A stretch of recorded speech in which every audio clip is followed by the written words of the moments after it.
चलिए question number 4 start करें।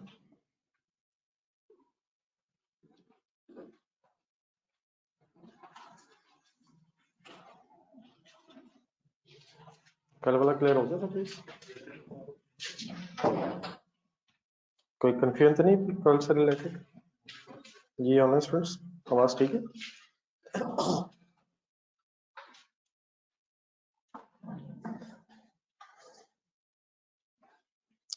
चलिए क्वेश्चन नंबर 4 स्टार्ट करें। स्मार्ट लिमिटेड, ये आवाज ना देखो, आवाज नहीं।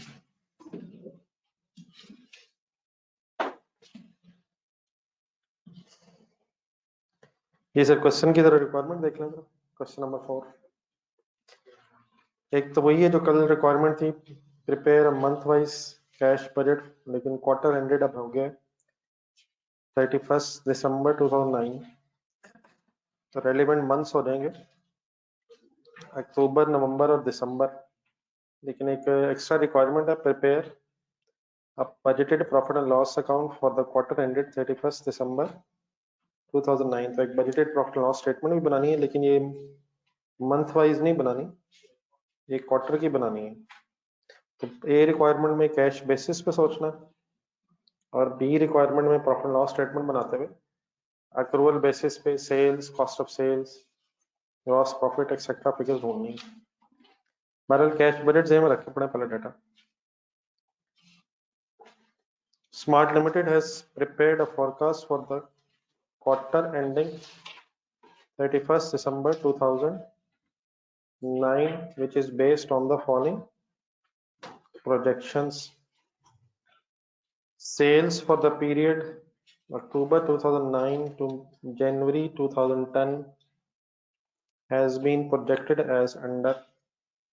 अक्टूबर से लेके जनवरी तक की आपको सेल्स दी हुई है। Cash cell is 20% of the total sale. Company earns a gross profit at the rate of 20% of sales. It intends to increase the sale prices by 10% from 1st November 2009. However, since there would be no corresponding increase in the purchase prices, gross profit percentage is projected to increase. First line से ये sentence जरा दोबारा पढ़ें, first line का answer. It intends to increase the sale prices by 10% from 1st November 2009।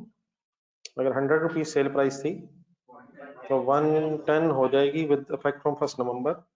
However, since there would be no corresponding increase in the purchase price, the gross profit percentage is expected to increase.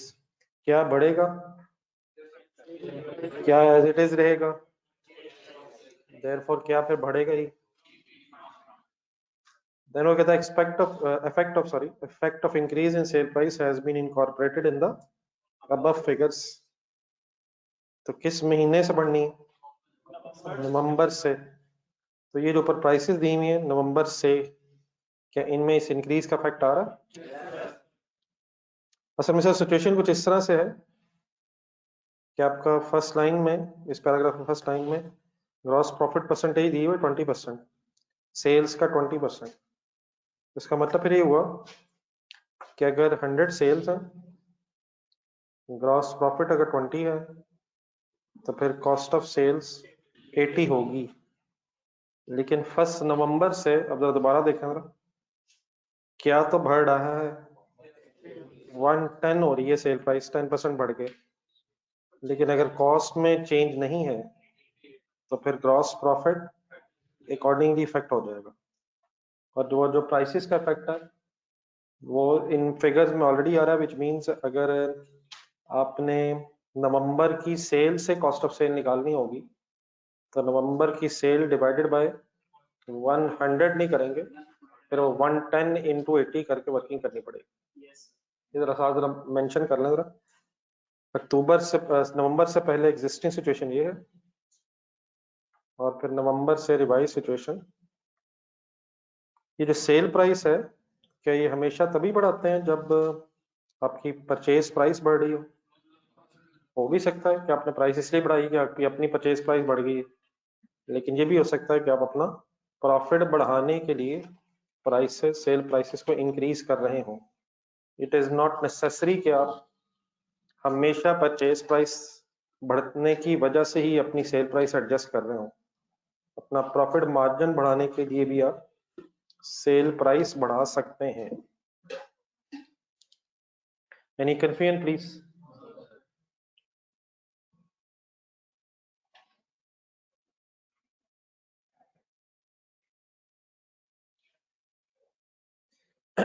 Ji online students कोई confusion?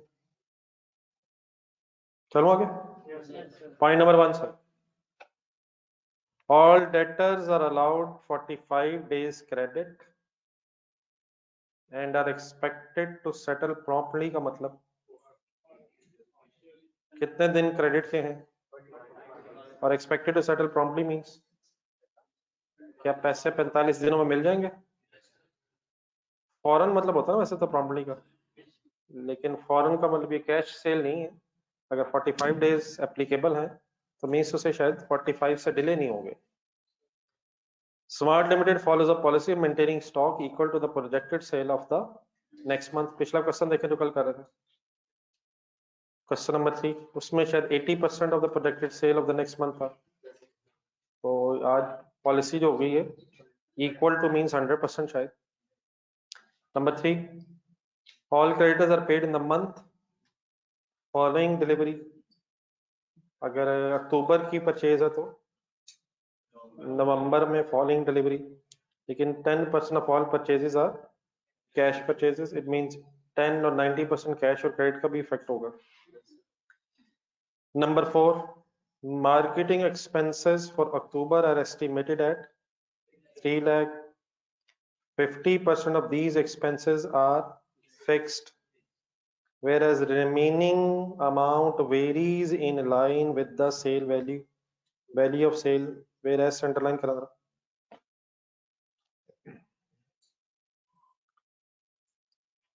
3 lakh क्या है sir? किस महीना का है? आधा क्या है? बाकी आधा क्या है? किसके साथ वेरी करेगा?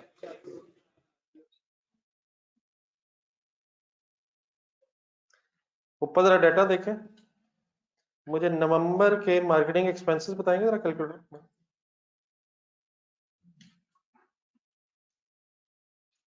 अप्लाई करें जरा, फिर मैं डिस्कस करता हूँ भी आपसे। नवंबर के मार्केटिंग एक्सपेंसेस, अगर अक्टूबर का 3 लाख है और हाफ फिक्स है और रिमेनिंग ने सेल्स के साथ सेल वैल्यू के साथ वेरी करना है, तो आपका क्या ख्याल है नवंबर में फिर सेलिंग एक्सपेंसेस कितने होंगे?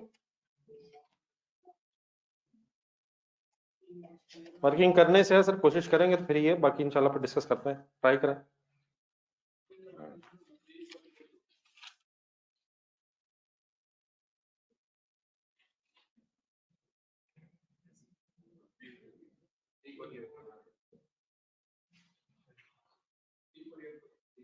कैसे की वर्किंग? 3 लाख तो में से हाफ मींस 1.5 लाख तो एज इट इज रहेगा अगर सेल बढ़ी भी है तो। अगर फिक्स है तो इसका किससे ताल्लुक नहीं होगा? सेल से। लेकिन जो बाकी 150 है ये किस महीने का है? अक्टूबर का है। तो अक्टूबर की सेल क्या है? तो अगर इसने सेल के साथ वेरी करना तो क्या करेंगे आप? 150 है, 75 लाख अगर सेल है तो सेलिंग वेरिएबल मार्केटिंग एक्सपेंसेस जो वेरिएबल है 150 है, तो यहाँ से हम एक परसेंटेज निकाल सकते हैं। कैसे?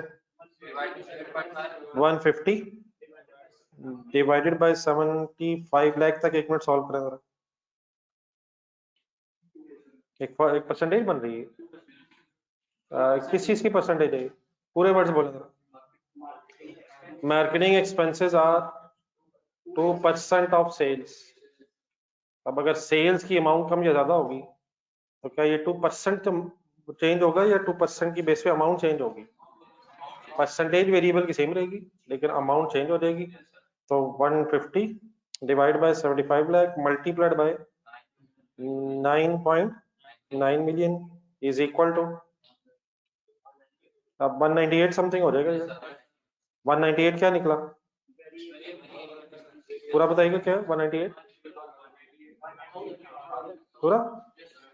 तो 198,000 क्या है, variable marketing expenses, 150 as it is रहेगा। तो इन दोनों को अगर सम करेंगे तो 3,48,000 फिर मार्केटिंग एक्सपेंसेस हो जाएंगे। इसी तरह दिसंबर में कर सकते हैं, फिक्स सेम रहेगा और इन लाइन नहीं कर लेते वर्किंग, मतलब अच्छा हो गया अगर आपने कर ली।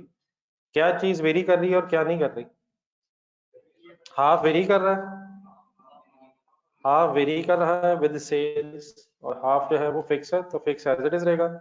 और अगर सेल्स चेंज होंगी तो हाफ अमाउंट फिर अकॉर्डिंगली प्रोपोर्शनेटली बदलती रहेगी।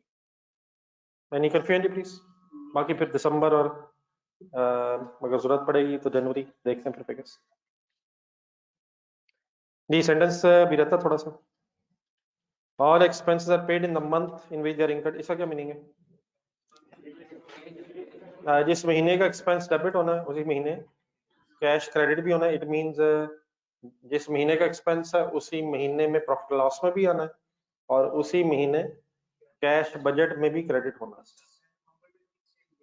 जी क्या फिक्स सेल परसेंटेज बदल जाती है फिक्स की, लेकिन उसका टोटल कांस्टेंट रहेगा। नहीं 1.5 लाख जी। admin expenses paid for September are 2 lakh due to inflation, they are projected to increase by, अक्टूबर के बताएं, सितंबर के अगर 2 लाख हैं और इन्फ्लेशन की वजह से इन्होंने 2% हर महीने बढ़ना है, कैसे कर लेंगे? Multiplied by 2 lakh multiplied by 1.02, किस महीने की अमाउंट आ जाएगी? अक्टूबर की अगर आ जाए तो नवंबर की निकाल लेंगे, फिर एक दफा 1.02 हो जाएगा एंड सो ऑन।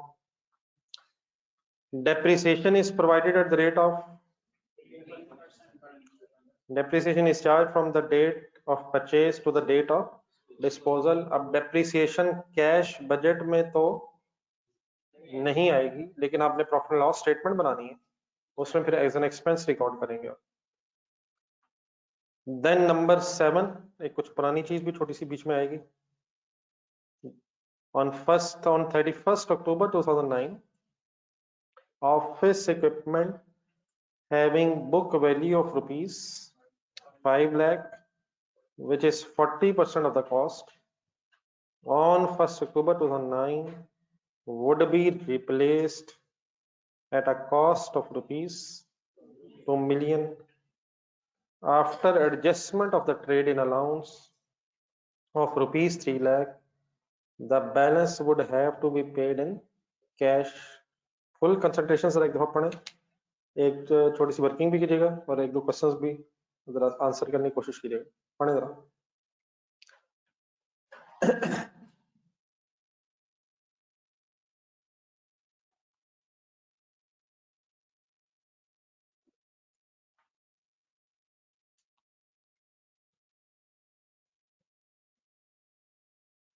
क्या हो रहा है वैसे इस पॉइंट में?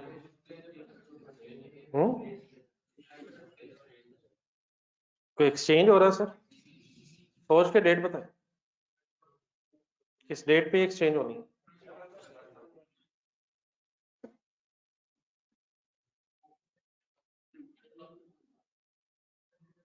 सिंपल है यार, 31 अक्टूबर पे एक्सचेंज है और आपको किस डेट की WDV बताई हुई है? 1 अक्टूबर। तो क्या एक और महीने इक्विपमेंट पहले यूज होगा और फिर एक्सचेंज होगा? नए की कॉस्ट क्या है? 2 मिलियन, लेकिन नए के अगेंस्ट आप पेमेंट कितनी करेंगे? 3 लाख।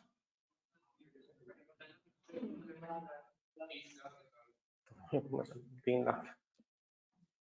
ट्रेड इन अलाउंस कैसे कहते हैं सर? हाँ जी, market value of, market value of old asset लिख लें। अच्छा, जितनी कुछ पुरानी कम से कम चीजें हैं इनको जरूर रिवाइज करें, डिस्पोजल वगैरह इस तरह की चीजें हैं एग्जामिनर ऐसे मिक्स कर देता, आइडिया होना चाहिए। Market value of used asset कह लें या ओल्ड एसेट कह लें, जिसको एक्सचेंज करें, जिसके अगेंस्ट नया ले रहे हैं।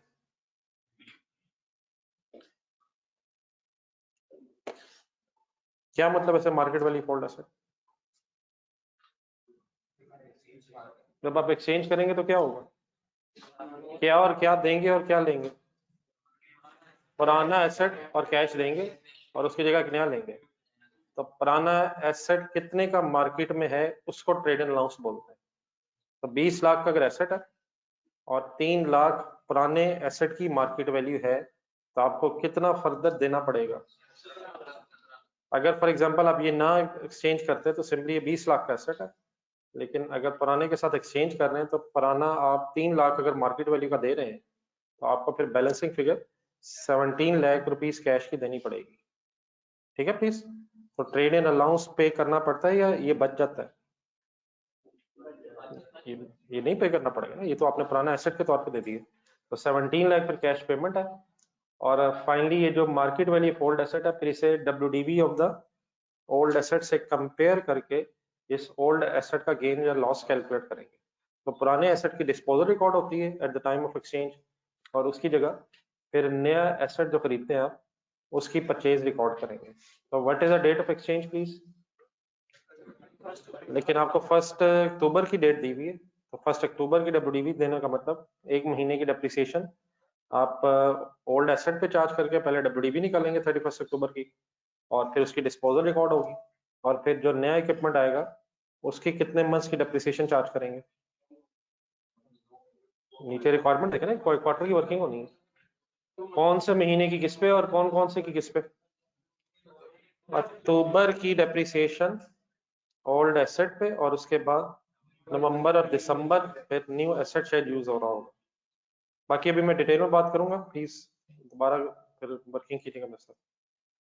नंबर 8 जो पॉइंट है सर, वो इस क्वेश्चन में सबसे इंपॉर्टेंट है अंडरस्टैंड करना। The opening balances on 1st October 2009 are projected as under। 1 अक्टूबर हमारे क्वार्टर का स्टार्ट है, उसके ओपनिंग बैलेंसेस दिए हैं। तो सबसे पहले तो कैश एंड बैंक ओपनिंग है, जो हमारे कैश बजट का स्टार्टिंग पॉइंट बन जाएगा। सही कह रहा हूं? कैश बजट का फॉर्मेट क्या है? Opening balance plus receipts minus payment. तो 1 अक्टूबर है, अक्टूबर नवंबर दिसंबर, तो 1 अक्टूबर को हमारा opening balance of cash and bank 25 lakh है। देन उसके बाद लिखा हुआ है trade debts related to September, and then trade debts related to August. किस दिन किस किस महीने का रिसीवेबल आ रहा है? ये वर्ड इज क्लियर है मेरा? 1 अक्टूबर 9 वाले दिन किस किस महीने के पैसे रिसीवेबल है? सितंबर से रिलेटेड भी रिसीवेबल आ रहा है और अगस्त से रिलेटेड भी रिसीवेबल आ रहा है। 1 अक्टूबर वाले दिन टोटल रिसीवेबल कितना है? क्या ख्याल है, इकट्ठा कर सकता हूं? लेकिन किस किस महीने से रिलेटेड है? 5.6 मिलियन सितंबर की सेल से रिलेटेड है और 3 मिलियन अगस्त की सेल से रिलेटेड है। क्या रिसीवेबल अगर है तो सेल हो गई होगी? सेल हो गई होगी, लेकिन पैसे अभी मिले नहीं है। तो 56 लाख किस महीने की सेल से रिलेटेड है? सितंबर। और बाकी जो 3 मिलियन है वो अगस्त की सेल से रिलेटेड है। ऊपर जाए जरा, पॉइंट 1 ढूंढना जरा। असल में 45 डेज क्रेडिट पॉलिसी है। तो 45 डेज क्रेडिट पॉलिसी का मतलब अगर आज सेल होगी तो पैसे 45 डेज मींस 1.5 मंथ के बाद मिलेंगे। तो सितंबर के पैसे क्या 1 अक्टूबर वाले दिन रिसीवेबल होंगे? क्या अगस्त के भी पैसे कुछ 1 अक्टूबर वाले दिन रिसीवेबल होंगे? तो 45 डेज होने की वजह से शायद 1.5 महीने के पैसे रिसीवेबल होंगे। तो लग रहा है कि कुछ पैसे अकॉर्डिंग टू दिस इंफॉर्मेशन सितंबर से रिलेटेड और कुछ पैसे अगस्त से रिलेटेड। कंसंट्रेशन प्लीज, जो रिक्वायर्ड है वो उतनी कंसंट्रेशन नहीं है आपकी। 1 अक्टूबर वाले दिन क्या जुलाई का भी कुछ रिसीवेबल होगा? कितने दिनों में पैसे मिल रहे हैं? तो 1.5 मंथ बनता है। तो जुलाई के पैसे कब रिसीव हो गए होंगे?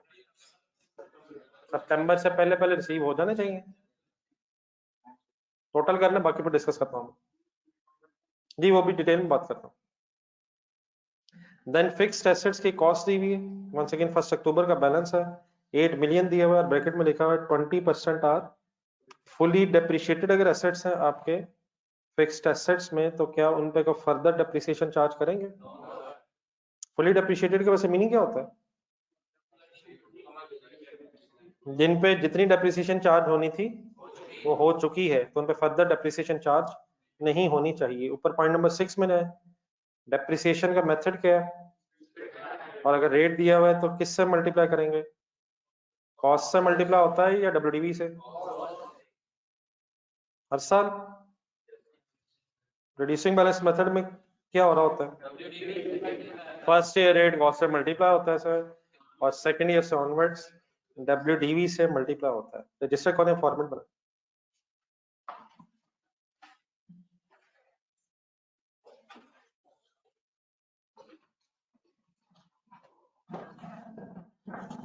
ये जरा आप शुरू करें, एक minute.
This is Smart Limited.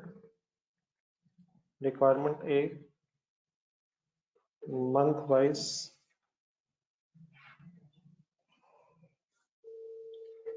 cash budget for the quarter ending 31st December 2009।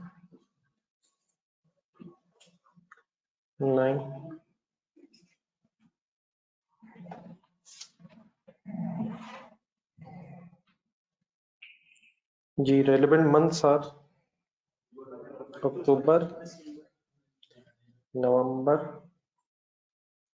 And December. एक मिनट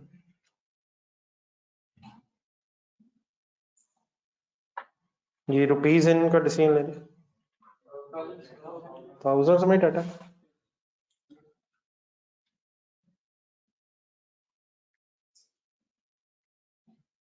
एक मीटिंग बनाना जरा, एक 5:30। हाँ, मीटिंग बना कर जरूरत पड़ेगी।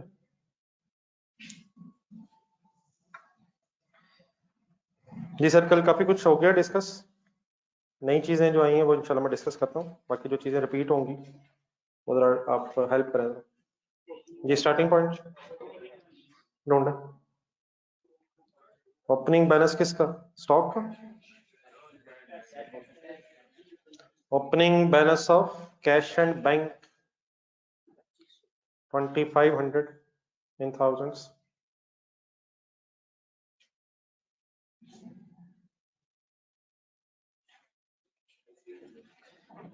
देन रिसीट्स 12 क्वेश्चन देख लें, रिसीट्स ढूंढना। कहाँ से रिसीट्स हैं? कैश सेल और क्रेडिट सेल है कोई? कैश सेल और क्रेडिट सेल की रिसीट के अलावा कोई हो नहीं सकता या है नहीं? Loan from bank, disposal of asset, disposal है, लेकिन बेटा डिस्पोजल के अगेंस्ट कैश जा तो रहा है, शायद एक्सचेंज हो रही है, मतलब हम पैसे बेच के पैसे नहीं ले रहे, हम एक्सचेंज करके एसेट ले रहे हैं। हाँ, लेकिन पेमेंट्स में शायद वो कैश आएगा।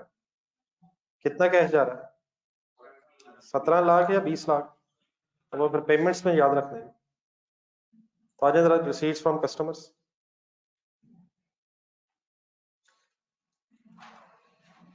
Working one.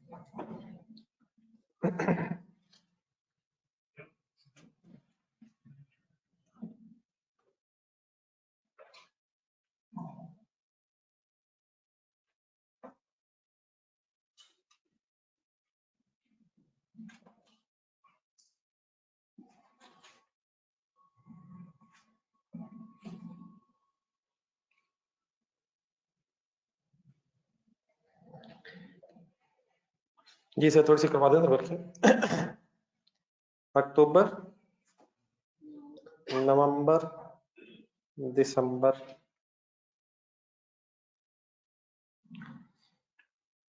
स्टार्ट करवा दूंगा प्लीज। सेल्स की फिगर बताएं। 7500, 9900 एंड 10,890। कैश सेल की परसेंटेज क्या है? 20/80 जरा कर दें। Cash sales are 20% of the total sale. तो कैश सेल्स जिस महीने की है उसकी रिसीट उसी महीने में हो जाएगी।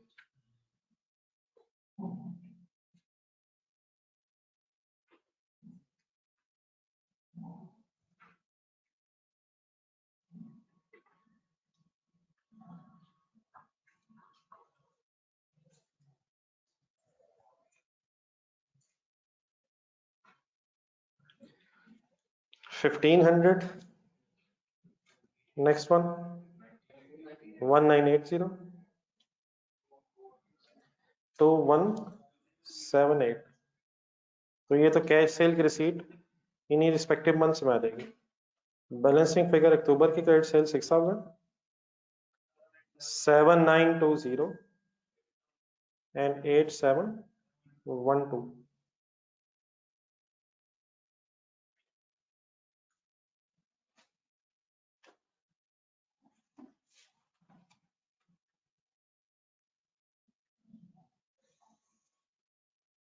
ये यहां तक जरा कर ली, इकट्ठे होते हैं।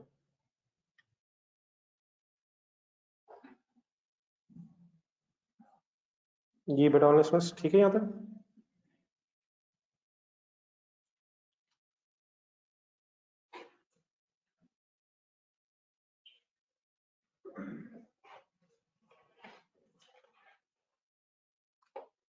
जी सर, पॉइंट नंबर 1 पे जरा फोकस करेंगे। 45 डेज क्रेडिट पॉलिसी को पहले सही तरह समझ लें। अक्टूबर की क्रेडिट सेल है 6,000, 45 डेज क्रेडिट पॉलिसी है। बताएंगे पैसे अक्टूबर के कब मिलेंगे?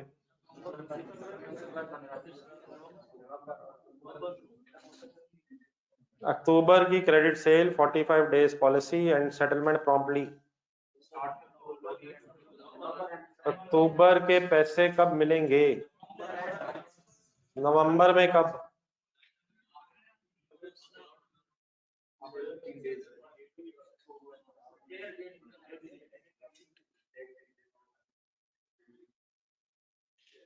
मैं से पूछ रहा हूँ, बता ही नहीं। तो नवंबर एंड में पहुंचा हुआ, कोई कहीं पहुंचा हुआ। असल में सबसे इंपॉर्टेंट सीन अब इस वक्त क्या है कि ये सेल कब हुई, ये अक्टूबर में सेल कब हुई है। अगर तो ये अक्टूबर के पहले दिन को सेल हुई है, तो फिर तो नवंबर के तकरीबन 15 या 16 तारीख, 45 दिन पूरे करने हैं सर। इसमें इंपॉर्टेंट चीज और भी है, यकीनन कुछ महीने 31 के हैं, फिर फरवरी 28 का भी है, दिसंबर भी 31 का है, लेकिन on average by default we assume कि हर महीना 30 डेज का, unless of course we have any other information. By default we assume कि हर महीने में 30 डेज। तो अगर फॉर एग्जांपल 1 अक्टूबर की सेल है, तो तकरीबन कौन सी डेट बोलो नवंबर की, 15 या 16, ठीक है। और अगर ये अक्टूबर की आखिरी डेट है, ये तो दिसंबर की 15, 45 डेज चैलेंजिंग हो जाए ना जरा। लेकिन अब हमें नहीं पता ये किस दिन की सेल है, तो देयरफॉर आप हमेशा अज्यूम करेंगे अनलेस वी हैव इंफॉर्मेशन कि सेल और परचेज इवनली है। ये क्वेश्चन नंबर 3 जरा ढूंढे, उसके नीचे कल एक नोट लिखा हुआ था, उसकी कल जरूरत तो नहीं पड़ी, लेकिन एक नोट वहां लिखा जरा पड़ेगा। ऑब्वियसली अगर एग्जामिनर आपसे कहे कि सारी सेल किसी एक दिन खास दिन हुई है, फिर तो हम कुछ नहीं कर सकते, फिर तो उसी दिन हुई होगी। लेकिन अगर इंफॉर्मेशन हो तो वी अज्यूम के सेल परचेज रिस्पेक्टिवली इवनली का मीनिंग अब क्या है, इक्वली है। इक्वली का मतलब हर रोज बिजनेस करते हैं हम, वी लव बिजनेस, हर रोज बिजनेस हो रहा है। मीन्स उसे कैलकुलेटर पकड़े। अब 6000 क्या है, इस महीने की क्रेडिट सेल है सर। तो एक महीने में अक्टूबर में के महीने में कितने दिन, डिवाइड बाय 30 करें, ये पर डे सेल है। तो जो पर डे सेल है 1 अक्टूबर वाली जो सेल है, वो तकरीबन नवंबर की 16 तारीख को पैसे मिलेंगे। और ठीक है सर, तो जो 2 अक्टूबर की सेल है, जो 3 अक्टूबर की सेल है, जो तकरीबन 15 अक्टूबर की सेल है, वो 30 नवंबर। जो 16 अक्टूबर की सेल है, हिम्मत हिम्मत, 1 दिसंबर। जो 17 अक्टूबर की सेल है, जो 30 अक्टूबर की सेल है, वो 15 दिसंबर। इन अदर वर्ड्स जो फर्स्ट हाफ ऑफ अक्टूबर की सेल है, वो नवंबर के सेकंड हाफ में पैसे मिल जाएंगे। 15-15 दिन, 2 हाफ कर रहा हूँ, 30 डेज का एक महीना, तो 15 दिन पहले फर्स्ट हाफ, 15 दिन बाद वाले सेकंड हाफ। तो 1 अक्टूबर से लेके 15 अक्टूबर तक की जो सेल के पैसे हैं, वो अप्रोक्सीमेटली हमें नवंबर की 16 से लेके 30 नवंबर तक मिलने का मतलब फर्स्ट हाफ ऑफ अक्टूबर के पैसे सेकंड हाफ ऑफ नवंबर में मिल जाएंगे, और सेकंड हाफ ऑफ अक्टूबर के पैसे फर्स्ट हाफ ऑफ दिसंबर में चले जाएंगे। नवंबर ट्राई करें जरा, नवंबर के फर्स्ट हाफ के पैसे दिसंबर के सेकंड हाफ में, और नवंबर के सेकंड हाफ के पैसे जनवरी के सेकंड हाफ में मिलेंगे, जो शायद दिसंबर के जनवरी के फर्स्ट हाफ में सॉरी मिलेंगे, जो शायद दिसंबर के एंड पे फिर रिसीवेबल आ रहे होंगे। ठीक है ना यार, सेकंड हाफ ऑफ नवंबर के पैसे 31 दिसंबर वाले दिन या दिसंबर एंड पे रिसीवेबल आ रहे होंगे, और जो दिसंबर के पैसे हैं वो तो मिलना ही कब शुरू होंगे, फर्स्ट हाफ ऑफ दिसंबर के पैसे जनवरी में हाफ मिलने हैं, बाकी हाफ फरवरी में चले जाएंगे। तो दिसंबर एंड पे दिसंबर की सारी सेल रिसीवेबल में होनी चाहिए। Okay please. अब आने जरा नीचे लास्ट पॉइंट आया था, क्या कुछ पिछले महीनों का रिसीवेबल भी है, लिखा हो ट्रेड डेट्स, डेट्स साथ ट्रेड भी है यार, ट्रेड डेट्स का कोई मीनिंग बताया यार मेरे अलावा, ट्रेड डेट्स है, ट्रेड के डेट्स है, प्लीज यार, मेरा तो खैर यही होता है। ट्रेड रिसीवेबल्स होंगे, ट्रेड क्रेडिटर्स होता है, वो ट्रेड के क्रेडिटर्स अगर हों, पेबल्स भी हो सकता है, लेकिन ट्रेड डेट्स मेरा ख्याल थोड़ा सा जरा एक ओ बीच में से और आर शायद गायब हुआ। ट्रेड रिसीवेबल्स, लोन रिसीवेबल भी होता है लेकिन वो सिर्फ डेट शायद होता है, डेट इक्विटी। ट्रेड का डेट तो उससे कभी नहीं काम होगा। ट्रेड का डेट देख ले मारो क्या। जी सर, आए मेन चीज पर रहे ये एनालिस्टमेंट आपने को पार्टिसिपेट किया फर्स्ट हाफ सेकंड हाफ। अब बेटा ये सबसे इंपॉर्टेंट एडजस्टमेंट है, थोड़ा सीरियस रह लीजिएगा। 1 अक्टूबर वाले दिन ये बैलेंसेस है यार। 1 अक्टूबर वाले दिन सितंबर से रिलेटेड भी कुछ रिसीवेबल है और अगस्त से रिलेटेड भी कुछ रिसीवेबल है। पहले तो ये क्लियर कर लें क्या ये दोनों अमाउंट्स 1 अक्टूबर को रिसीवेबल है, किस किस महीने से रिलेटेड रिसीवेबल है। अब सितंबर में है जरा, सितंबर की जो क्रेडिट सेल होगी उसके फर्स्ट हाफ के पैसे अक्टूबर के सेकंड हाफ में मिलने होंगे, जो देयरफॉर 1 अक्टूबर पर सारे रिसीवेबल होंगे। फर्स्ट हाफ के पैसे जो सितंबर का सेकंड हाफ होगा उसके पैसे भी नवंबर के फर्स्ट हाफ में मिलने हैं। तो क्या सितंबर की 100% क्रेडिट सेल के पैसे 1 अक्टूबर पर रिसीवेबल होंगे? वो क्यों? फर्स्ट हाफ ऑफ सितंबर के पैसे सेकंड हाफ ऑफ अक्टूबर में मिलने हैं और सेकंड हाफ ऑफ सितंबर के पैसे फर्स्ट हाफ ऑफ नवंबर में मिलने हैं। तो इस 56 lakh is reflecting 100% credit sale of September. क्या ये सेल है, ये रिसीवेबल है? ये रिसीवेबल है, लेकिन अगर 45 डेज पॉलिसी है तो फिर ये सितंबर की 100% क्रेडिट सेल रिसीवेबल में आ रही होगी।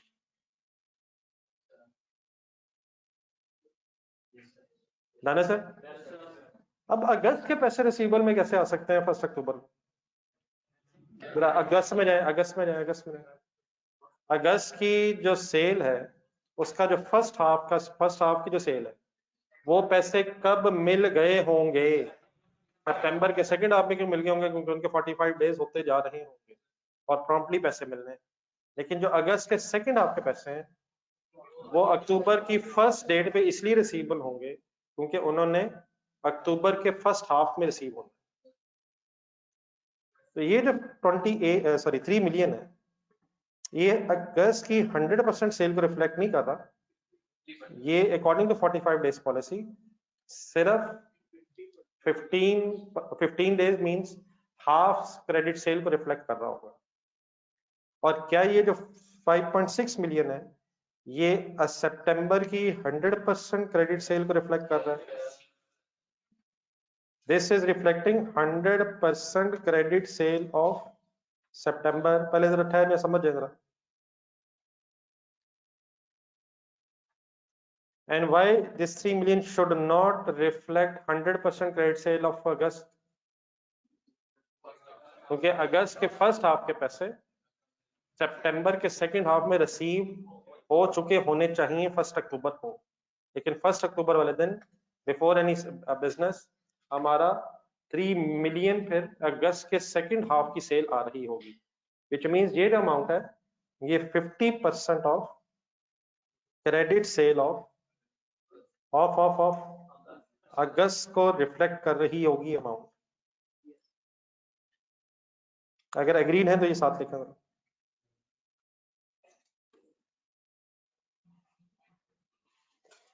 इज इट सेल और receivable? What is the meaning receivable? क्या हो गया है, क्या रह गया है? सेल हो गई है, मिलने रह गए पैसे। तो 100% सेल सितंबर की कैसे? सारे पैसे रिसीवेबल क्यों होंगे? क्योंकि उनके 45 डेज अभी अभी हुए नहीं होंगे। 1 सितंबर वाली सेल के 45 डेज भी 15-16 अक्टूबर को होंगे अप्रोक्सीमेटली। लेकिन अक्टूबर की जो तकरीबन अगस्त की जो 16 तारीख की सेल होगी वो पैसे रिसीव होने होंगे जाके 1 अक्टूबर वाले दिन, और पहले 15 दिनों की अगस्त की सेल के पैसे सितंबर के सेकंड हाफ में रिसीव हो चुके होंगे अकॉर्डिंग की 45 डेज पॉलिसी की वजह से। तो क्या ये 3 मिलियन सारा का सारा अक्टूबर में मिल जाएगा, अक्टूबर के फर्स्ट हाफ में मिल जाएगा? 3 मिलियन क्या 3 मिलियन का आधा अक्टूबर के सेकंड हाफ में, फर्स्ट हाफ में मिलेगा? क्या सितंबर का 56 लाख सारा का सारा अक्टूबर में मिल जाएगा?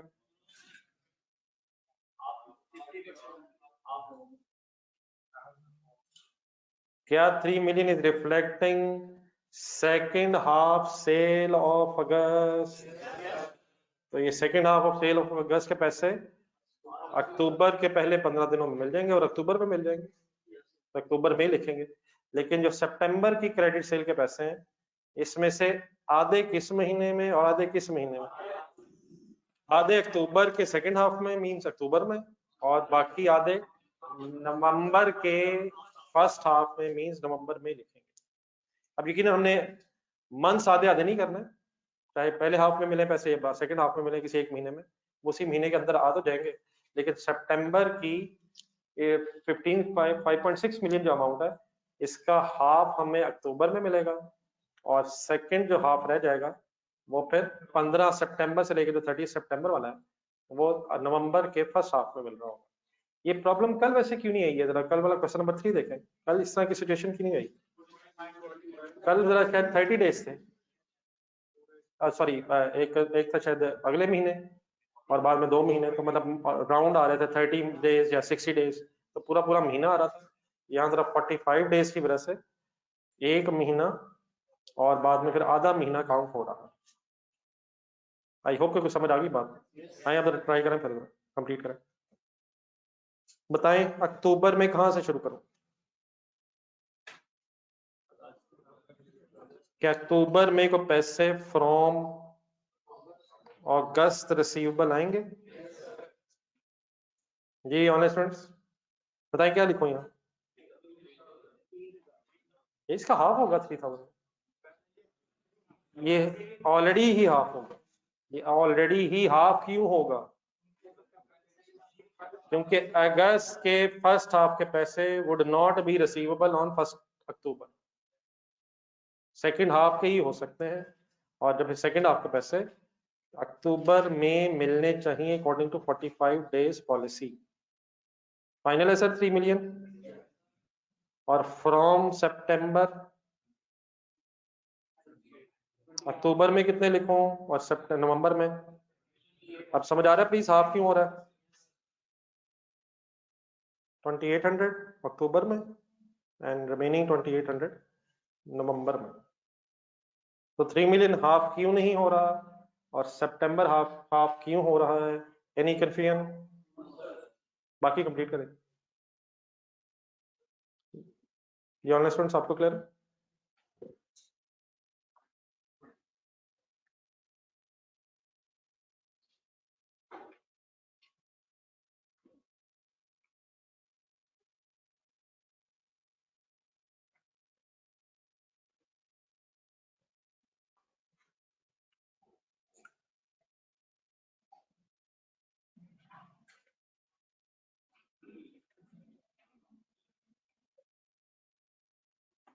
जी अक्टूबर की क्रेडिट सेल की तरफ आ जाए।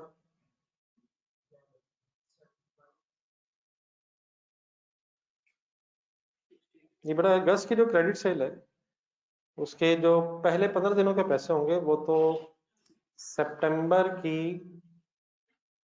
15 या 16 से ऑनवर्ड 30 सितंबर तक मिल गए होंगे ना। जो 1 अगस्त के अगर पैसे हैं तो 1 अगस्त के पैसे तकरीबन 16 सितंबर और फिर 15 अगस्त के पैसे तकरीबन 30 सितंबर। तो फर्स्ट हाफ ऑफ अगस्त के पैसे सितंबर एंड तक रिसीव हो चुके होंगे और ये हम रिसीवेबल की इंफॉर्मेशन देख रहे हैं। तो जो अगस्त के पैसे अक्टूबर को रिसीवेबल होंगे अक्टूबर के स्टार्ट पे, और फिर सिर्फ सेकंड हाफ के ही हो सकते हैं। और सेकंड हाफ ऑफ अगस्त के पैसे फिर अक्टूबर के फर्स्ट 15 डेज में सारे के सारे मिल जाएंगे अकॉर्डिंग टू 45 डेज पॉलिसी। अब क्लियर है प्लीज? ये अक्टूबर के पैसे कैसे लिखें? क्रेडिट सेल ब्रेक होनी है, क्रेडिट सेल की बहस हो रही है। तो 3000 एंड 3000 नवंबर में से, from November credit sale 7920 divided by 2 3960, sorry नवंबर के आधे दिसंबर में, और बाकी आधे हमसे रेलिवेंट नहीं होंगे हमारे इस टाइम पीरियड में, बाकी आधे फिर मिलेंगे जाके जनवरी में। दोबारा जरा क्लियर करने, दिसंबर एंड पे बताएंगे किस किस महीने का कितना कितना रिसीवेबल होगा। दिसंबर एंड पे किस किस महीने का कितना कितना रिसीवेबल होगा। नवंबर का आधा होगा और दिसंबर का पूरा होगा अकॉर्डिंग टू 45 डेज पॉलिसी। ठीक है प्लीज। और नवंबर का आधा सारा का सारा जनवरी में मिल जाएगा, ऐसे ही है ना यार। और दिसंबर का आधा जनवरी में, बाकी आधा फिर फरवरी में चला जाएगा। देख लीजिए आप स्टिल अगर कंफ्यूजन। तो नवंबर हाफ, रिमेनिंग हाफ एंड दिसंबर की जो क्रेडिट सेल के रिसीवेबल्स हैं वो फिर रिसीव नहीं हुए होंगे एज ऑन 31 दिसंबर। इकट्ठा करें टोटल रिसीट्स, कैश सेल्स भी हैं और क्रेडिट सेल की रिसीट्स भी हैं।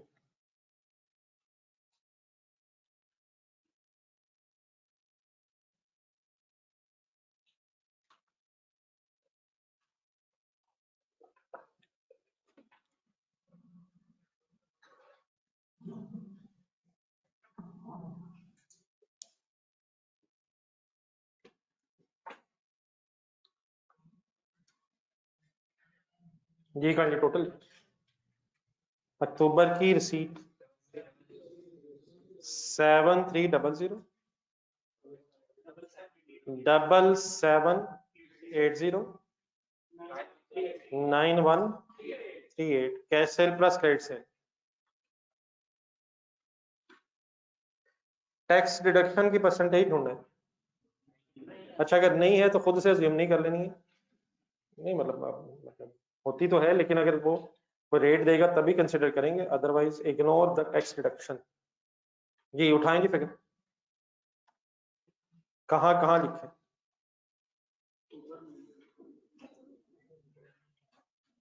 7300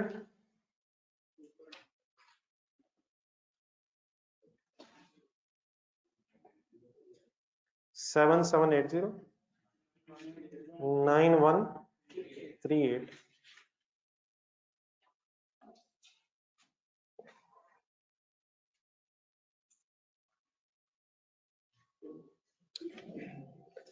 चले आगे, देन पेमेंट्स की हेडिंग लिखना है।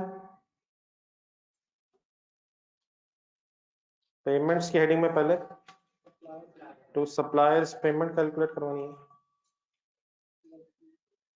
वर्किंग टू, और ढूंढने अब जरा सप्लायर की पेमेंट तक कल भी पहुंचे थे, डाटा देखें बताएं कैसे करें सप्लायर को पेमेंट की फिगर तक, किस तरीके से चले।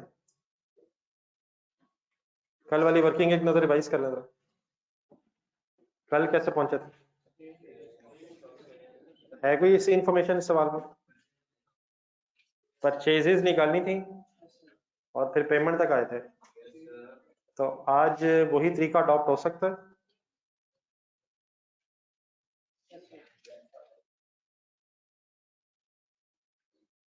हो सकता है सर, सेल गिवन है सर, मार्जिन ऑफ प्रॉफिट भी गिवन है, क्या निकल आएगा सेल से, कॉस्ट ऑफ सेल अगर आगे फिर क्या करेंगे, क्लोजिंग स्टॉक की पॉलिसी ढूंढेंगे, क्लोजिंग स्टॉक निकाल लेंगे, फिर क्या ढूंढेंगे, ओपनिंग स्टॉक ढूंढेंगे, क्लोजिंग प्लस कर लेंगे कॉस्ट ऑफ सेल में, ओपनिंग क्या निकाल लेंगे।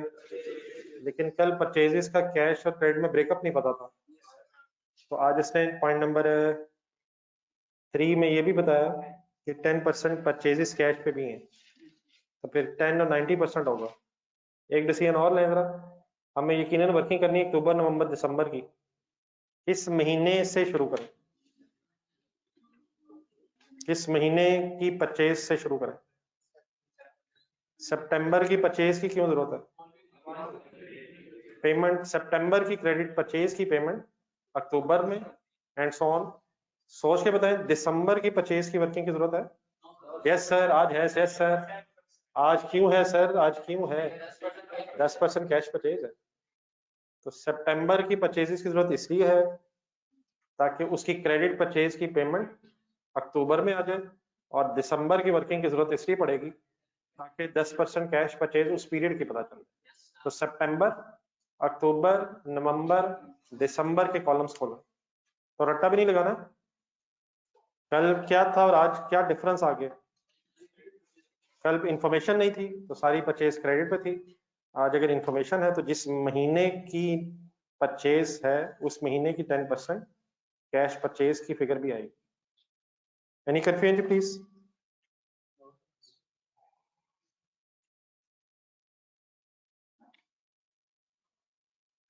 पेमेंट टू सप्लायर्स, सितंबर की क्या जरूरत है?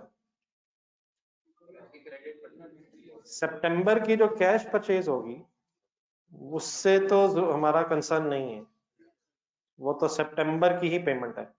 लेकिन सितंबर की क्रेडिट परचेज की payment following month means October में प्रेजेंट होनी चाहिए।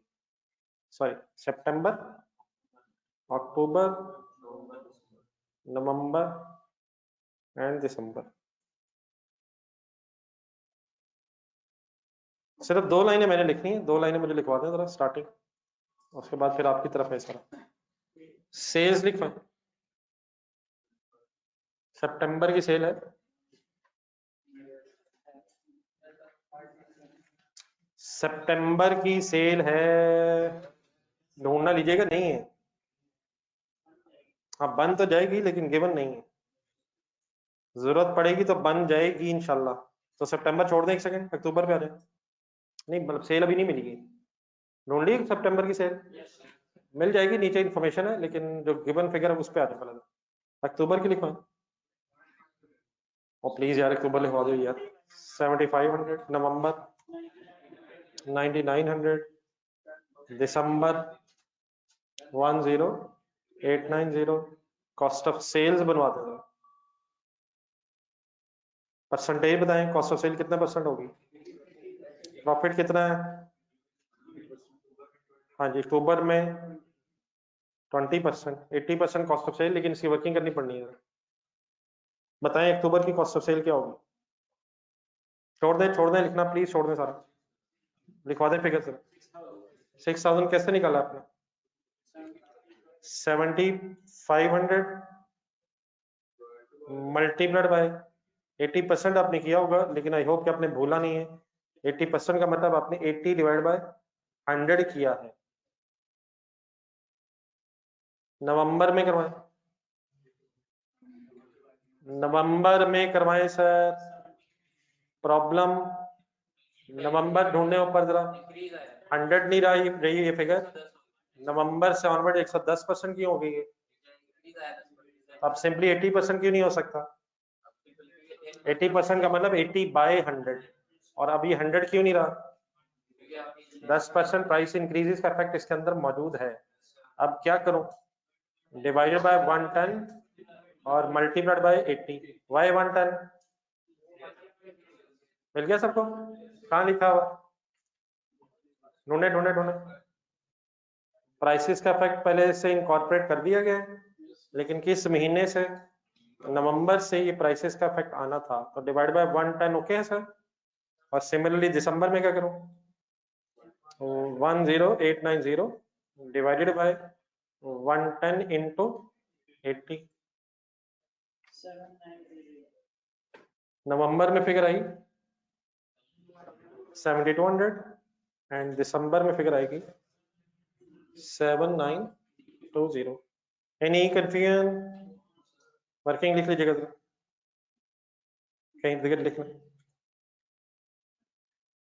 इससे ऑनवर्ड जरा कंप्लीट करें और सितंबर भी जरा ट्राई कर लें। जरा आपके पास 5-7 मिनट है, जरा लगा लें, हो जाना इससे। रिलेट करें कल क्या किया था, कंसंट्रेशन सोचेंगे तो इंशाल्लाह काम हो जाएगा। मेन काम यही था। ये बड़ा ऑनलाइन स्टूडेंट्स आपको क्लियर है?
ये ठीक है बेटा, सितंबर करें, आप एक दफा कर लें सारा, इजी इंशाल्लाह हो जाएगा।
ये ऑनलाइन कर दिए कंप्लीट?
अगर रुक गए तो बता दीजिएगा,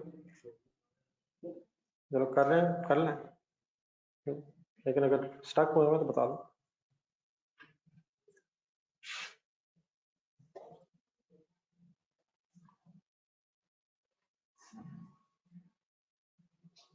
करें शुरू? जी करें शुरू। अक्टूबर का क्लोजिंग स्टॉक किस डेट की बात हो रही है? अक्टूबर एंड की। कितना स्टॉक रखना है इक्वल टू द अगले मंथ की सेल, तो 9900 यार, नेक्स्ट मंथ की सेल यार, नेक्स्ट मंथ की सेल। अंडरस्टूड बात क्या है कि नेक्स्ट मंथ की सेल की कॉस्ट लेनी है। ओके प्लीज, वैसे वर्किंग हुई भी है, लेकिन 9900 डिवाइड बाय 110 इंटू 80, वो 80 क्यों हो रहा है जी? स्टॉक किस पे रखते हैं? कॉस्ट पे, और अगर कॉस्ट पे ना हो तो इसे कन्वर्ट करते हैं। नहीं, कॉस्ट पे ना हो तो एनआर भी नहीं, कॉस्ट से लोअर हो तो एनआर। ये क्या लिखूं जी? 7200। अब ये 80 कौन सा वाला है? 80% स्टॉक रख रहे हैं या 80 कॉस्ट निकाल रहा हूँ? सेल की कॉस्ट निकाल रहा हूँ। इक्वल रखना है या 80% रखना है? इक्वल ही रखना ना यार। ओके प्लीज, नेक्स्ट बताएं।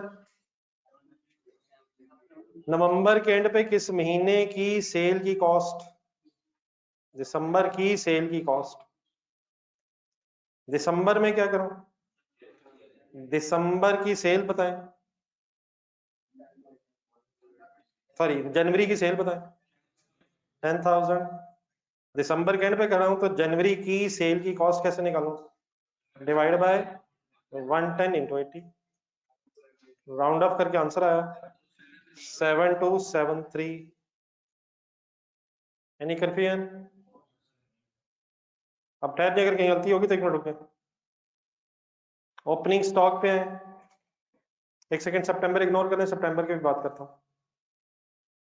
अक्टूबर का ओपनिंग स्टॉक का मतलब सितंबर का क्लोजिंग, तो सितंबर के क्लोजिंग का मतलब अक्टूबर की सेल की कॉस्ट। कितना लिखो? 6000। पूछा मैंने, कहा लिख कहाँ दिए? अक्टूबर का ओपनिंग निकालने का मतलब किस महीने का क्लोजिंग निकाल रहा हूँ प्लीज? क्या यही सितंबर का क्लोजिंग अक्टूबर में ओपनिंग बनना है? अक्टूबर का क्लोजिंग नवंबर में ओपनिंग बनेगा, और नवंबर का क्लोजिंग दिसंबर में ओपनिंग बनेगा। ठीक है प्लीज। तो यहां से अल्हम्दुलिल्लाह आप किस किस महीने की परचेज अब आप निकाल लेंगे? अक्टूबर की, नवंबर की और दिसंबर की। मुझे सितंबर की परचेज इसलिए चाहिए ताकि उसकी 90% क्रेडिट परचेज अक्टूबर में पेमेंट के तौर पे लिख सकें। Any confusion in these 3 months? ये ऑनलाइन स्टूडेंट्स, अगर गलती होगी तो छोड़ दें, बाद में फिर अलग लिखिएगा, काट के लिखने की बजाय दोबारा वर्किंग चाहे कर लीजिएगा। मेरे पे जरा सितंबर पहले करवा दें जी। चलो आगे फिर। सितंबर की सेल, ये बेटा लास्ट पैराग्राफ से हेल्प हो सकती है। मुझे सितंबर का रिसीवर मिला था कितना? वो 5600 क्या रिफ्लेक्ट कर रहा था? क्रेडिट सेल ऑफ, पूरी क्रेडिट सेल ऑफ सितंबर को रिफ्लेक्ट कर रहा था। और हमें ये पता है कि कैश सेल की परसेंट 20% है, कैश सेल की परसेंटेज 20% है। तो देयर फॉर क्रेडिट सेल से टोटल सेल निकाल सकता हूँ, डिवाइडेड बाय 80 इंटू 100। सितंबर का क्लोजिंग स्टॉक 6000 कैसे आया जी? मेरे सामने एक सवाल आया है, आप बताएंगे सितंबर का क्लोजिंग स्टॉक 6000 कैसे आया? सितंबर के एंड पे फरहान साहब अगर बेटा खड़े हैं तो नेक्स्ट मंथ की सेल की कॉस्ट लेनी है, तो सितंबर के एंड पे अक्टूबर की सेल 7500 और उसकी कॉस्ट पे 6000। ठीक है? सितंबर के एंड पे अगर खड़े हैं तो फॉलोइंग मंथ हो जाएगा अक्टूबर, और अक्टूबर के सेल 7500 और उसकी कॉस्ट पे 6000 ले रहा हूँ, और सितंबर के एंड पे जो क्लोजिंग स्टॉक है वो फिर नवंबर का ओपनिंग बन जाएगा। ठीक है प्लीज फरहान।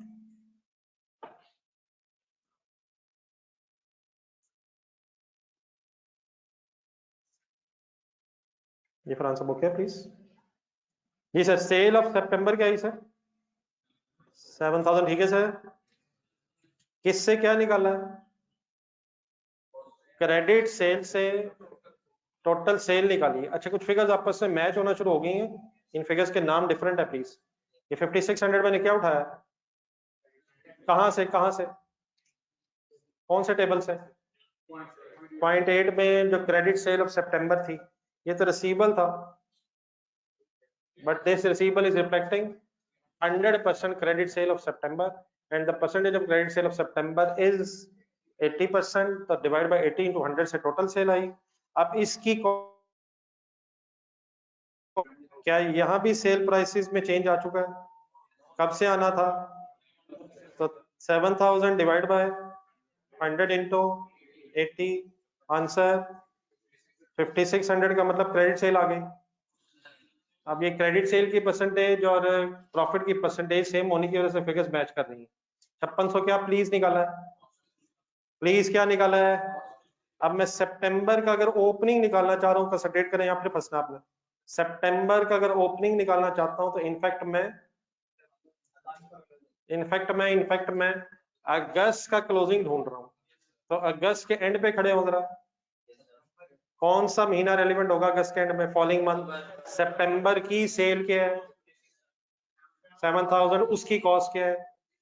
तो अब सितंबर का ओपनिंग मींस अगस्त का क्लोजिंग, और अगस्त के एंड पे अगर आप खड़े हैं तो फॉलोइंग मंथ मींस सितंबर की सेल 7000, लेकिन उसकी कॉस्ट 5600। ठीक है प्लीज। तो किस महीने का क्लोजिंग, किस महीने में ओपनिंग लिख रहा हूं? अगस्त का क्लोजिंग सितंबर में ओपनिंग रख रहा हूं। अगस्त का क्लोजिंग किस महीने की बेस पे निकलेगा? सितंबर की सेल की कॉस्ट के बेस पे निकलेगा। तो 5600 अब मैंने क्या लिया है, सॉर्ट ऑफ मैं अगस्त के एंड पे खड़ा था, 7000 मैंने सितंबर की सेल कंसिडर की, और डिवाइड बाय जस्ट आपको प्रेजेंट कर रहा हूँ 100 into 80 करके मैंने cost of stock 100% find out कर ली। कुछ क्लियर हो गया प्लीज? सबका ठीक था? नहीं, आप समझ आ गया प्लीज? अगर मिस्टेक हुई है तो मेरी सजेशन ये है कि वो टेबल में अब जगह नहीं होगी। अगर मिस्टेक्स हो गई हैं तो काइंडली जरा अलग वर्किंग करना है। और ये मिस्टेक्स से कोई सफा खुदा न खास्ता आपका ज़ाया नहीं हुआ है। होपफुली आपने सोचा है, इंसान गलती कर ही लेता है, लेकिन वैसे अक्टूबर नवंबर दिसंबर में आपने क्या गलती की होगी? अगर गलत हुआ है तो सितंबर तो चले ठीक है, क्या गलती हुई है वैसे अक्टूबर नवंबर दिसंबर? आपने रेलिवेंट डेट नहीं, जिस समय बोलता हूँ ना 31 अक्टूबर पे खड़े हैं, नवंबर पे एंड पे खड़े हैं, जब तक मेरा ख्याल है क्लोजिंग को एग्जैक्टली डेट की तरह ना सोचा जाए तो गलत हो जाता है, और फिर क्लोजिंग से ओपनिंग ठीक ठाक गलतियां नजर आ रही हैं जी। नहीं, ये अच्छा, मुझे तो करवा दिया, खुद किया नहीं। नहीं, सेल लिखते हैं तो हाथ वैसे कांपना चाहिए, सेल की फिगर स्टॉक के सामने लिखते हुए तो खौफ वैसे ही महसूस होना चाहिए। लेकिन अब प्लीज याद रहेगा, सेंटेंस वो यही कहेगा, sale of next month 80% sale of next month, लेकिन सेल की कॉस्ट कैलकुलेट करनी है। जी ऑनलाइन स्टूडेंट्स, ओके प्लीज। मेरी सजेशन ये है कि दोबारा वर्किंग लिखना, मिस्टेक्स को काट के ठीक करने के बजाय, शायद बहुत सारी मैंने एक्स्ट्रा वर्किंग्स की हैं बीच में, तो एक्सप्लेन कर ले जहां जहां गलती हुई है।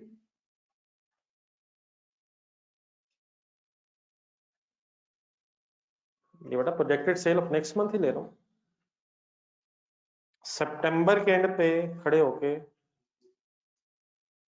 नेक्स्ट मंथ मींस अक्टूबर की सेल ली है मैंने, अक्टूबर की सेल की कॉस्ट बनाई है मैंने, अक्टूबर के एंड पे खड़े होके projected sale of the next month means November, नवंबर के एंड पे खड़े हूं तो projected sale of next month means December, और अगर अगस्त के एंड पे खड़ा हूं तो projected sale of next month means September. ठीक है please, clear? Projected sale of the next month, तो अक्टूबर में अगर है तो नवंबर की बात हो रही है, अगस्त में अगर है तो सितंबर की बात हो रही है। प्लीज समझ आ गया?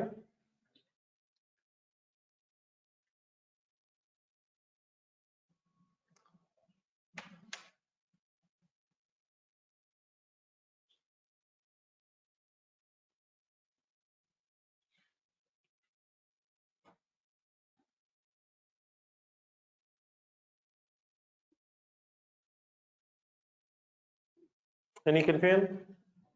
पहले कंप्लीट तो करें अगर हो गया किसी का। परचेजेस निकालो, लेकिन इसका भी ब्रेकअप बनना हो, 10% और 90% के नीचे लाता करें।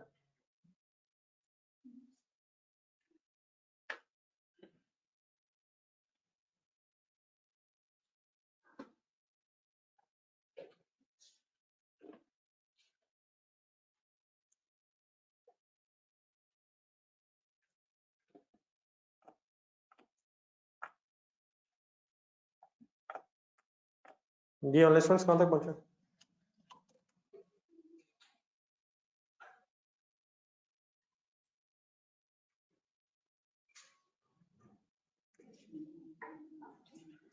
$6,000, 7,200, 7,920 and 7,273। कहाँ से शुरू किया? Plus minus cost of sale plus closing stock minus opening stock is equal to purchases 10% cash purchase and 90% credit purchase।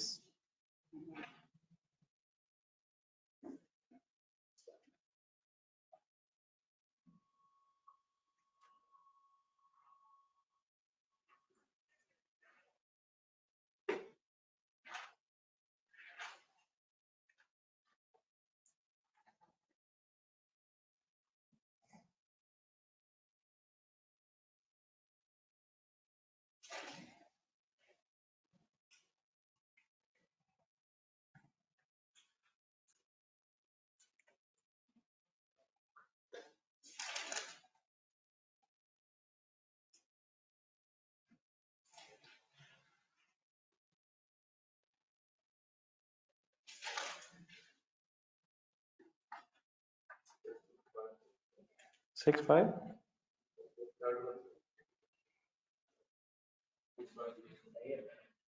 सही है मेरा ख्याल। 7,120 और लास्ट वन ये है 6,528 है 6,546 पे लिख रहे हैं। मैं अभी शायद क्रेडिट परचेज के तौर पे लिख, मैंने रिस्पेक्टिवली बस डिवाइड कर लिया कैश और क्रेडिट परचेज को। अब यहाँ जरा फिगर्स उठाएं जरा। अब पेमेंट टू सप्लायर्स में अलग भी प्रेजेंट हो सकता है वैसे, कैश परचेज की अलग लिख लें या टोटल कर लो, लेकिन टोटल कैसे करेंगे? अक्टूबर में कौन सी परचेज पेमेंट होगी? 720 और 5400, मैं ख्याल अलग लिख लें, इधर अब टोटल करना मुश्किल होगा। क्रेडिट परचेज अगले अगले महीने आनी है और कैश परचेज जिस महीने की उसी महीने में आनी है, तो कोई नहीं मेरे ख्याल उसमें ब्रेकअप बना लें। Payment to suppliers for cash purchase to suppliers for cash purchase and for credit purchase. ये ऑनलाइन हो गया ब्रेकअप। 720, 792 and 727 done. और प्लीज 90% क्रेडिट परचेज 5,400। इस महीने की परचेज बजट में कहाँ लिख रहा हूँ? 6,480 नवंबर की, सॉरी अक्टूबर की नवंबर में 6,480 और नवंबर की परचेज की पेमेंट दिसंबर में, और दिसंबर की परचेज की पेमेंट पेएबल होगी ईयर एंड पे, मंथ एंड पे, जनवरी में।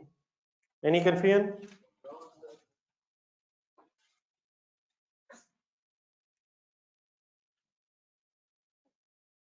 पेमेंट्स को जरा ब्रैकेट लगाना।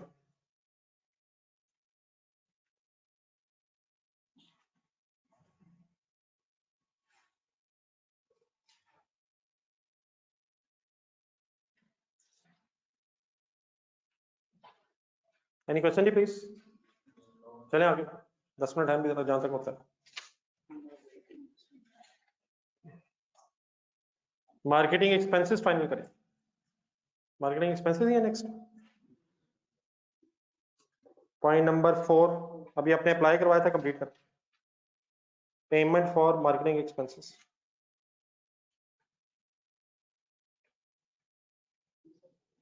थाउजेंड्स में हो रहा है।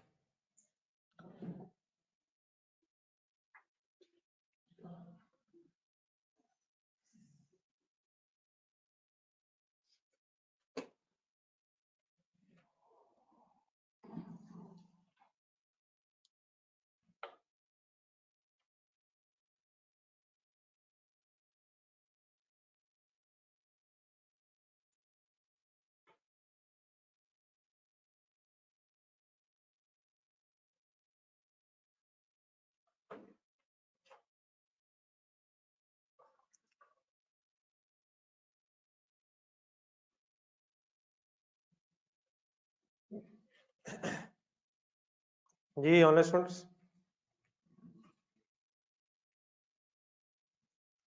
अक्टूबर के मार्केटिंग एक्सपेंसेस तो गिवन है यार, और क्या जिस महीने का खर्चा उसी महीने आना पेमेंट के तौर पर। अक्टूबर तो गिवन है। कितना? फिक्स्ड एक्सपेंसेस की होती है पेमेंट, अनलेस कोई नॉन कैश ट्रांजैक्शन हो। कोई एग्जांपल बताएंगे फिक्स की? जी ठीक है, और क्या होंगे? परमानेंट एम्प्लॉइज, रेंट, डेप्रिसिएशन अगर है फिर नहीं आनी चाहिए। डेप्रिसिएशन भी ठीक है, लेकिन वो फिर अगर डेप्रिसिएशन की कोई पेमेंट मिल जाती है, सॉरी डेप्रिसिएशन एक्सपेंसेस में होती तो वो उसकी पेमेंट थोड़ी ना होती। एक्सपेंस तो है लेकिन पेमेंट नहीं है। जी नवंबर कैसे? 150 कर लिख लेना वर्किंग को, ये 150 हाफ अलग हो गया, plus 150 divided by 7500 multiplied by 99 is equal to is equal to 348। December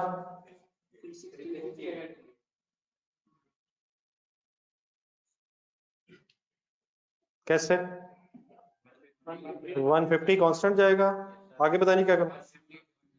150 divide bye 7500 multiplied bye, अच्छा क्या इस तरह हो सकता है? एक सेकंड बोर्ड को देखें। 348 बना हुआ है, इसका अगर ब्रेकअप करें 348 का तो 198 और 150 है ये, तो 198 डिवाइड बाय 9900 इंटू 10800 कर सकता हूँ। किस महीने का मिल गया है, किस महीने में ले जा सकता हूँ? अक्टूबर से दिसंबर में चले जाएं, या नवंबर की फिगर्स आगे हुई है, नवंबर से दिसंबर में भी जा सकते हैं। परसेंटेज 2% है और फिगर्स डिफरेंट हो सकती हैं। ये देखें जरा दोनों तरह से वर्क, या कहां से कहां चले जाएं या कहां से कहां पहुंच जाएं। या अक्टूबर से नवंबर गए थे तो अक्टूबर से दिसंबर में आ जाए, और या अगर नवंबर की फिगर आगे हुई है तो नवंबर से दिसंबर की वर्किंग भी हो सकती है। किसने किसके साथ वेरी करना है? हाफ, रिमेनिंग हाफ ने सेल के साथ वेरी करना है। वेरी का मीनिंग क्या होता है? बढ़ना, चेंज होना है। बढ़ इसलिए रहा है क्योंकि सेल बढ़ रही है, सेल बढ़ी इसलिए खर्चा भी रिमेनिंग बढ़ रहा है। 150 कांस्टेंट रह रहा है। Any confusion? आंसर क्या है जी? 368। जी ठीक है बेटा ऑनलाइन स्टूडेंट्स।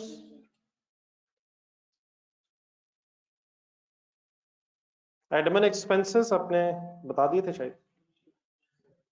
एडमिन एक्सपेंसेस अब सितंबर के गिवन है और 2% ईच मंथ है, लिखे इन्फ्लेशन का फैक्टर।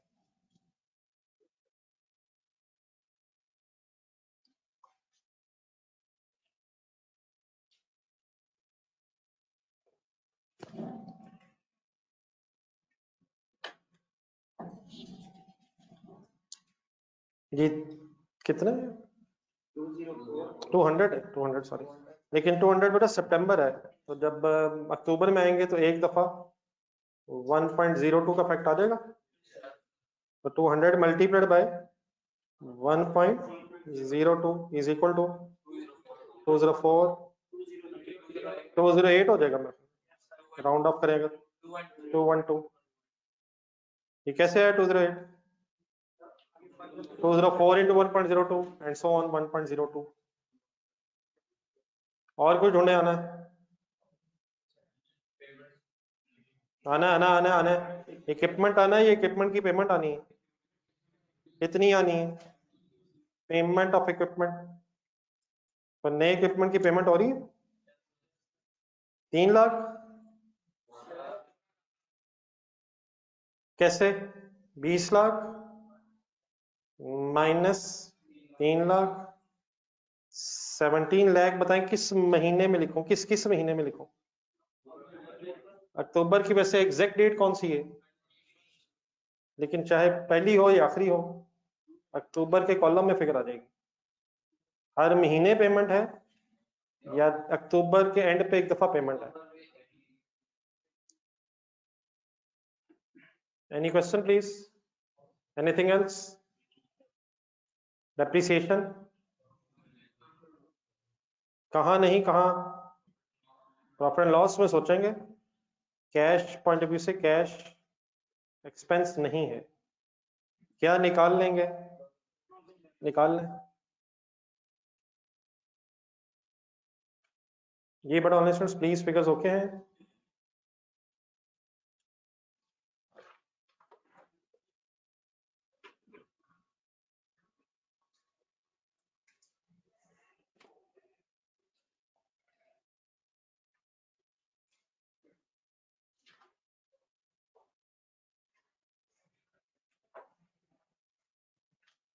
गेम ठीक ठाक सीरियस हो जानी है, तो ये छोटे छोटे क्वेश्चन जरा सही तरह से अंडरस्टैंड करके कीजिएगा।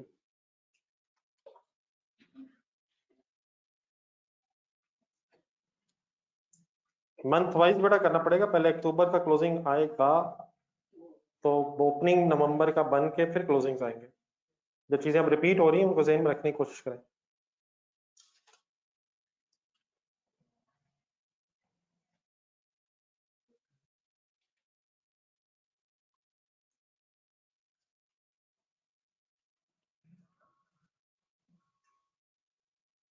जी सर, अक्टूबर 1476। अच्छा, पॉजिटिव नेगेटिव का भी ध्यान रखें, क्या पॉसिबल है कि नेगेटिव आ जाए? नहीं हो सकता है वैसे, क्या होगा फिर वो लॉस नहीं होगा, वो ड्राफ्ट का बैलेंस हो जाएगा, वो नेगेटिव फिगर फिर आगे चली जाएगी।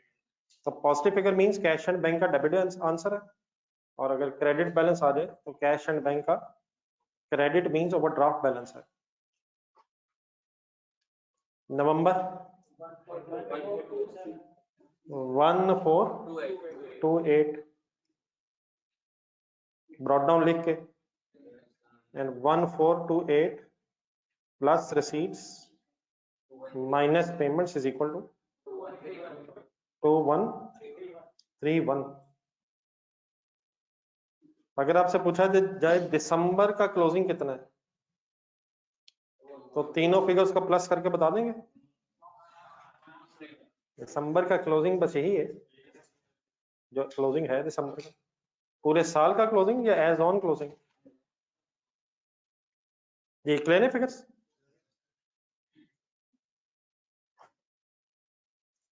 ये नोट्स है जो कल मैंने वेबसाइट दिया था, बुक्स ले ली वैसे आप? नेक्स्ट वीक बुक सोच रहा है। चले इसका बी पार्ट भी रहता है इंशाल्लाह नेक्स्ट क्लास में, उसमें है एक दो इश्यूज मैं डिस्कस करूंगा। एक जरा क्वेश्चन ढूंढे, टेनिस ट्रेडिंग एक पेज आगे होगा जिनके पास नोट्स है, जिनको आप बुक का एक मिनट दिखाइएगा। तो मैंने आपके साथ क्वेश्चंस का एक पेज सेट शेयर किया था, उसमें टेनिस ट्रेडिंग ढूंढना गई, क्वेश्चन नंबर 4 के रेफरेंस से होगा। और जिन्होंने बुक ले ली है 49 पेज पे टेनिस ट्रेडिंग,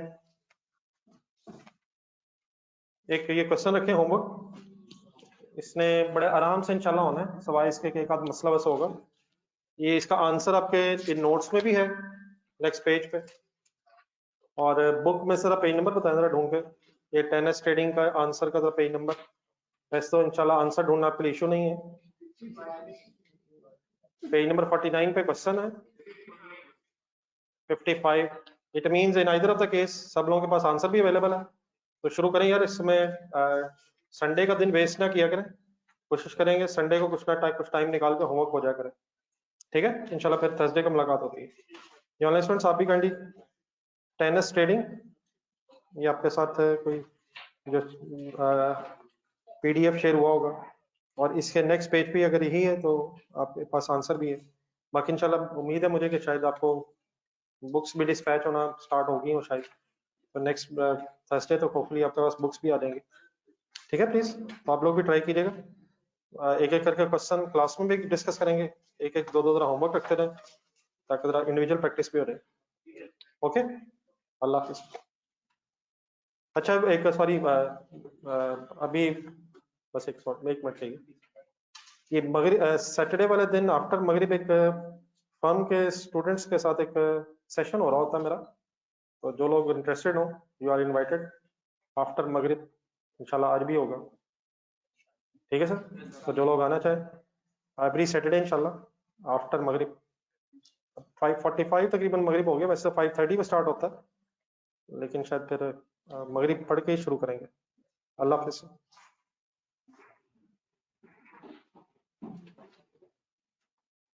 बड़ा ऑनलाइन वालों के साथ भी शायद कोई रिकॉर्डिंग बना के शेयर करूंगा बाद में इंशाल्लाह। ऑनलाइन शायद नहीं हो सकेगा, बाद में कोई रिकॉर्डिंग इंशाल्लाह शेयर करता हूँ।